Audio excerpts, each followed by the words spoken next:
د سیمې هیواد او د نړۍ تازه خبرونه هر غړي د کندوز رادیو څخه مه هېروئ.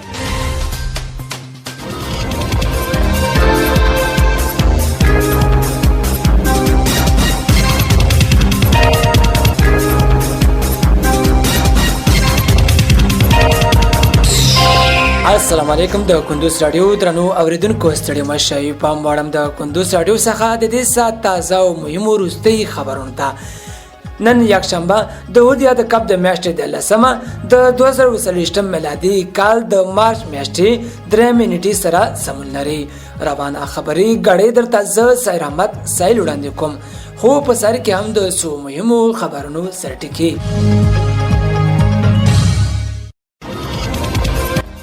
د ترافیکو پر مخ د سالنګ لوی لارې د خلاصېدو هڅې روانې دي.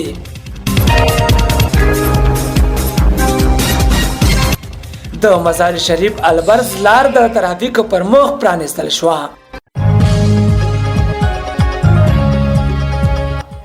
او په لغمان او پنجشیر کې 15 کورونه نړېدلې دي.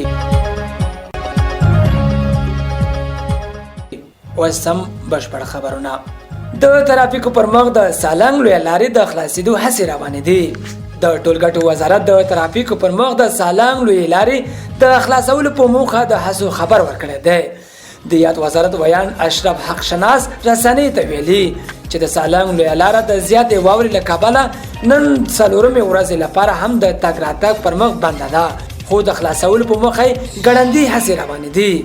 د نوموړي په خبره نن هم په سالنګونو کې نری واوره وریږي او د واورې اندازه په شمالي سالنګ کې 150 سانتي متره ده.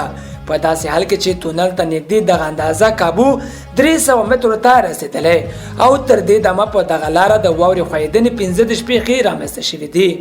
د ټولګټو وزارت ویان زیاته کړې چې له تېرې شپې راهیسې دغه لارې د پاکولو چارې د سالنګونو د حفظ الساتنې ریاست د پرسونل او ماشینرۍ له لورې پیل شوي او که د طوفان د نه پیل کېدو په صورت کې به د ورځې تر پایه د مسافر وړونکو موټر پر مخ یو خط پرانستل شي.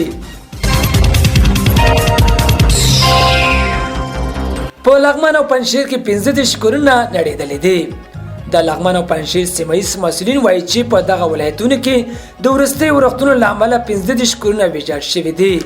د پنجشیر سیمه ییزو مسؤلینو باختر اژانس ته ویلي د یاد ولایت په شستل رخی لومړۍ برخې ولسوالۍ د سختو ورښتونو له امله 10 کورونه ویجاړ شوي او 10 څاروي مړه شوي دي. د یو بل خبر له مخې په لغمان کې هم د سختو ورښتونو له امله 15 کورونه ویجاړ او 12 څاروي مړه شوي دي. د لغمان طبي پیښو پر وړاندې د مبارزې او چمتووالي رئیس قاری محمد غازي رسنۍ ته ویلي چې د وروستیو ورښتونو له امله د بادبخ ولسوالۍ په بېلابېلو سیمو کې 15 کورونه ویجاړ او 12 څاروي مړه شوي دي. او د مزار شریف البرز لار د ترافیکو پر مخ پرانستل شوه. د بلخ د ټولګټو وزارت ریاست مسؤلین وایي چې د یاد ولایت البرز ولسوالۍ له مرکز سره غځېدلې لار د ترافیکو پر مخ خلاصه شوې ده. د بلخ د ټولګټو چارو رئیس مولوي محمد اکبر فیاض رسنۍ ته وویل چې د بلخ والي د اصراري کمیټې په لارښوونه د یاد ولایت یو شمېر مواصلاتي لارې چې د واورې ورښت له امله د ترافیکو پر مخ تړل شوي وي د یاد ولایت د تخنیکي او مسلکي کارکوونکو له لورې خلاصه شوي او په دې سره د اسلامي امارات مسؤلینو خپلې مرستې یادو ولسوالیو ته رسولې چې دا لړۍ به دوام ولري. درنو اوریدونکو په خبري غړي کې راټول شوي مطالب همدومره تر بلې خبري غړي لوی علامو ملشه.